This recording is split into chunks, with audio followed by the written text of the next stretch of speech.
Cada 5 años, en los países que forman la Unión Europea, se celebran las mayores elecciones transnacionales del mundo. Millones de ciudadanos elegimos a los diputados que defenderán nuestros intereses en el Parlamento Europeo. Elegimos a las personas por sus nombres y apellidos, que serán nuestra voz y nuestro voto para decidir el futuro de toda Europa. La primera clave del Parlamento Europeo es que los eurodiputados no nos organizamos solo por nacionalidades o ni siquiera por los partidos políticos a los que pertenecemos. Los grupos políticos del Parlamento Europeo llevan implícita una serie de unión de diputados de distintos países y también de distintos grupos políticos. En el Parlamento Europeo, cada uno se suma al grupo que considera más afín, como puede ser en el caso del Partido Popular, nos sumamos al Grupo Popular Europeo, o en el caso de los socialistas, al Grupo de Socialistas y Demócratas Europeos, o Renew Europa, o ECR, o así hasta casi 10 grupos políticos distintos. Esto da idea de la misión que tenemos en el Parlamento Europeo, y es alcanzar grandes acuerdos precisamente para lograr beneficios para muchos millones de europeos que son al final a las personas a las que tenemos que rendir cuentas. Esto da idea de que la misión aquí es alcanzar acuerdos legislativos que mejoren la vida de cientos de millones de personas en toda Europa y, con más ambición, cumplir otra función que hemos asumido desde el Parlamento Europeo, que es la de promover la democracia en el resto del mundo. Para ello, es necesario, sin duda alguna, que el diálogo y el consenso se centren en lo que de verdad importa. Por decirlo de alguna manera distinta, en el Parlamento Europeo, las disputas domésticas se quedan fundamentalmente en casa. La capacidad legislativa propiamente dicha, de iniciativa legislativa, corresponde a la Comisión, pero es en el Parlamento Europeo donde finalmente aprobamos dicha legislación. Tiene su trabajo previo en las comisiones parlamentarias. En las más de 20 comisiones es donde se preparan las propuestas para las leyes europeas, propuestas que vienen siempre de la Comisión Europea, que es la que tiene la capacidad de iniciativa legislativa.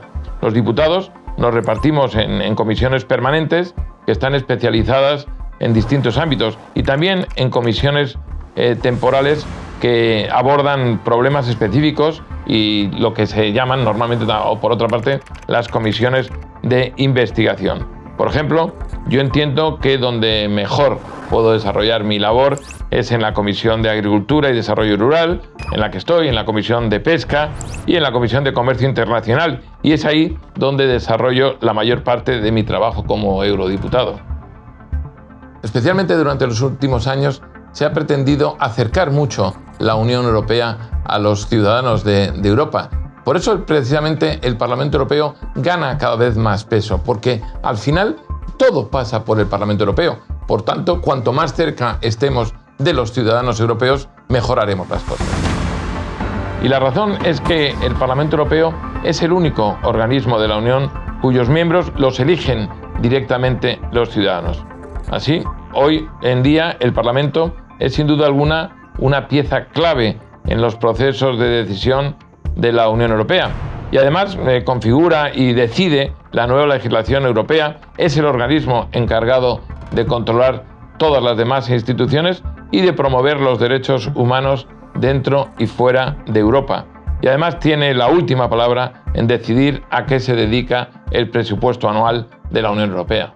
La aspiración por ser el Parlamento Europeo un fiel reflejo de lo que es la sociedad europea la vemos precisamente día a día en lo que es el trabajo de los eurodiputados y lo que es el trabajo del Parlamento Europeo en su conjunto. En el Parlamento se da un equilibrio de género que ha sido creciente en los últimos años, hasta contar hoy con un 40% de mujeres y un 60% de hombres entre los 705 diputados, mientras que si echamos la vista atrás, por ejemplo, en 1980 era un solo 16% el número de mujeres y un 84% el número de hombres.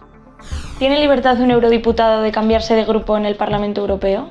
Sí, un diputado tiene absoluta libertad para cambiar de grupo y de hecho lo vemos muy a menudo. Un eurodiputado, en este caso elegido por un partido político, luego se integra en un grupo político dentro del Parlamento Europeo y ese diputado puede cambiar libremente de grupo político, siempre y cuando, lógicamente, el nuevo grupo político lo acepte. ¿Cómo se reparte la representación de cada país en el Parlamento Europeo? ¿Por votos? ¿Por superficie del país? ¿Por proporción de población? El reparto, en principio, se trata de que ningún país quede subrepresentado o infrarrepresentado. Y, lógicamente, tiene una serie de criterios que son, efectivamente, la población, tiene el criterio también del tamaño del país. No parece lógico que un país mucho más pequeño tenga más representación en diputados que un país más grande, ¿no? En ese sentido se trata de hacer un equilibrio que además se ha producido con la salida del Reino Unido con motivo del Brexit, que efectivamente había países que estaban infradotados de eurodiputados y se ha tratado de compensar. Ha sido el caso concreto de España, por ejemplo. Cuando un eurodiputado toma la palabra, tú tienes la palabra y Europa te escucha. Podemos pensar que el Parlamento Europeo es el mayor espacio de diálogo político, cultural, económico y social que hay en el mundo. Queremos pensar que ese espacio en forma de rueda nos recuerda a todos que avanzar es compartir ideas y que es también defenderlas. Y que cuando la democracia avanza, avanzamos todos. Por eso te cuento Europa, porque Europa cuenta.